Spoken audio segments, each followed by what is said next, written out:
नमस्कार, मैं हूं आलोक वर्मा और आज एक फिर बड़ा मुद्दा लेकर हाजिर हूं। दिल्ली के राजेंद्र नगर में कोचिंग के बेसमेंट में पानी भर जाने से बच्चों की मौत का मामला हो या जम्मू कश्मीर में सेना के कैंप पर आतंकवादियों का हमला या फिर किसी सुदूर प्रदेश में किसी के साथ किसी रेप की घटना, हर तरह की क्राइम की घटनाओं में हमेशा फॉरेंसिक सबूत सबसे अहम कड़ी होता है। फॉरेंसिक यानी वैज्ञानिक सबूत। आज वैज्ञानिक सबूतों के बारे में ही बात करेंगे कि कैसे केंद्रीय गृह मंत्री अमित शाह के नेतृत्व में पूरे देश में फॉरेंसिक विज्ञान और फॉरेंसिक सबूतों का ऐसा शिकंजा कसने की तैयारी कर रहा है और कार्य योजना बना चुका है, जिसके पूरी तरह एस्टैब्लिश हो जाने के बाद कोई अपराधी वैज्ञानिक सबूतों के अभाव में बच नहीं सकेगा, चाहे फिर वह साइबर क्राइम का मामला हो, आतंकी हमले का मामला हो या फिर कोई राजेंद्र नगर जैसी कोचिंग संस्थानों के माफिया का मामला हो।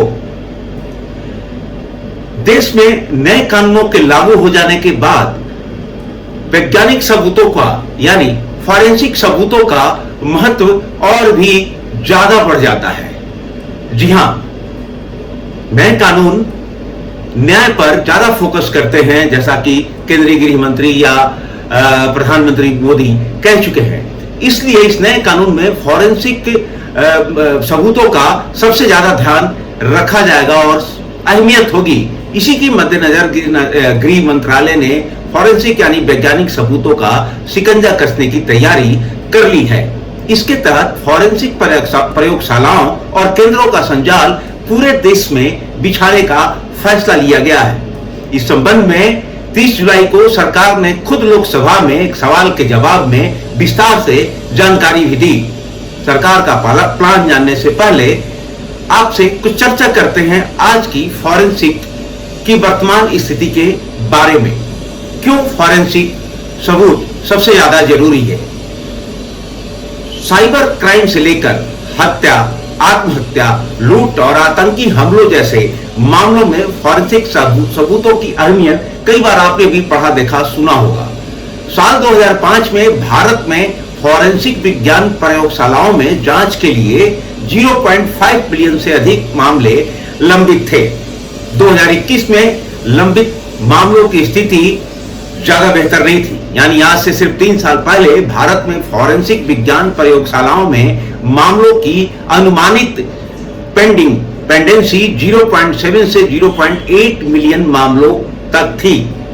यह सिनेरियो तब है जब भारत में एफएसएल मामलों की रेफरल दर विभिन्न राज्यों में दर्ज कुल अपराध का लगभग 10 या सिर्फ 12% है।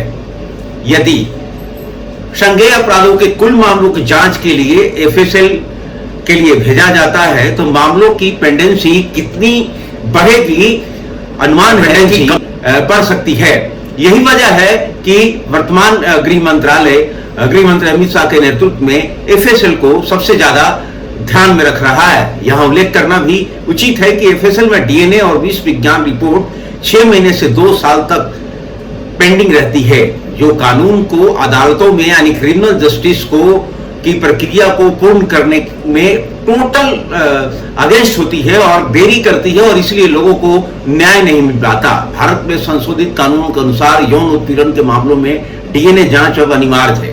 देश में हर साल 50 से 60 हजार अज्ञात लाशों की सूचना दी जाती है, जिनकी पहचान डीएनए विश्लेषण और अन्य तरीकों से ही की जा सकती है।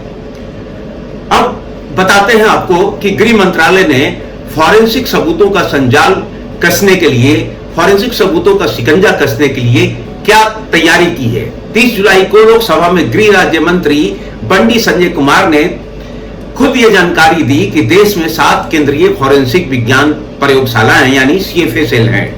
ये प्रयोगशालाएं चंडीगढ़, दिल्ली, भोपाल, पुणे, कोलकाता, गुवाहाटी और हैदराबाद में स्थित है। वैसे राज्य एफएसएल की संख्या और 32 और क्षेत्रीय एफएसएल की संख्या तो 97 है।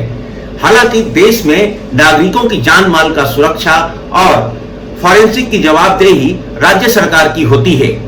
मगर अमित शाह का फोकस हमेशा से लॉ एंड ऑर्डर में रहा है और इसीलिए अब उनके नेतृत्व में फॉरेंसिक सबूतों का संजाल मजबूत किया जा रहा है। सरकार ने पुणे, भोपाल, कोलकाता और गुवाहाटी स्थित सीएफएसएल के मॉडर्नाइजेशन यानी आधुनिकीकरण का फैसला लिया है। इसी तरह इससे भी बड़ा फैसला ई फॉरेंसिक आईटी प्लेटफॉर्म का है, जिससे देश भर के 117 फॉरेंसिक प्रयोगशालाओं यानी फॉरेंसिक लेबोरेटरी को जोड़ दिया गया है। इसके एक बटन पर आपको 117 फॉरेंसिक लैब्स की रिपोर्ट मिलेगी। चंडीगढ़ स्थित सीएफएसएल में अत्याधुनिक डीएनए विश्लेषण, अनुसंधान और विकास सुविधा की स्थापना, जम्मू कश्मीर में सीएफएसएल स्थापना की सैद्धांतिक मंजूरी मिल चुकी है। राष्ट्रीय फॉरेंसिक विज्ञान विश्वविद्यालय एनएफएसयू की स्थापना वर्ष 2020 में संसद के अधिनियम के तहत देश के सभी एफएसएल में बेहतर पेशेवर फॉरेंसिक एक्सपर्ट की नियुक्ति के लिए दी गई थी, ताकि वहां बेहतर फॉरेंसिक एक्सपर्ट हो सके। विश्वविद्यालय का हेडक्वार्टर तो गांधीनगर में है, लेकिन दिल्ली, गोवा, अगरतला, भोपाल, धारवाड़ और गुवाहाटी के अलावा इम्फाल और पुणे में भी शिक्षण अकादमी स्थापित की गई है। जून में हुई कैबिनेट की बैठक में फॉरेंसिक विज्ञान और प्रशिक्षण के लिए और भी कई कदम उठाने और इसके लिए 2254.43 करोड़ रुपए खर्च करने का फैसला लिया गया। सोचिए सरकार का फोकस कितना ज्यादा है फॉरेंसिक पर, जो कि 2254.43 करोड़ रुपए इसके आधुनिकीकरण और एस्टेब्लिशमेंट वगैरह पे खर्च करने के लिए फैसला लिया गया है। फॉरेंसिक क्षमताओं के आधुनिकीकरण के लिए 2080.5 करोड़ रुपए खर्च करने का फैसला लिया गया है।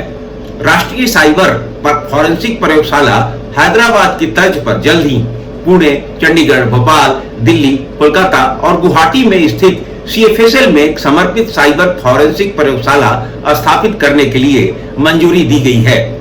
इसी तरह राष्ट्रीय फॉरेंसिक डाटा भी स्थापित किए जाने का फैसला लिया गया है। जरा सोचिए, राष्ट्रीय फॉरेंसिक डाटा स्थापित हो जाने के बाद फॉरेंसिक के लिए जितने डाटा हैं वो आपको एक जगह उपलब्ध होंगे और तब फॉरेंसिक सबूतों के अभाव में किसी को न्याय मिलने में शायद देरी ना हो, किसी अज्ञात लाश की शिनाख्त में शायद इतनी देरी ना हो कि अपने उस तक न पहुंच सके, किसी रेप पीड़िता को जस्टिस मिलने में इतनी देरी ना हो, न ही किसी आतंकी हमले में घायल किसी मृत शहीद के परिवार को न्याय मिलने में और देश को न्याय मिलने में देरी हो।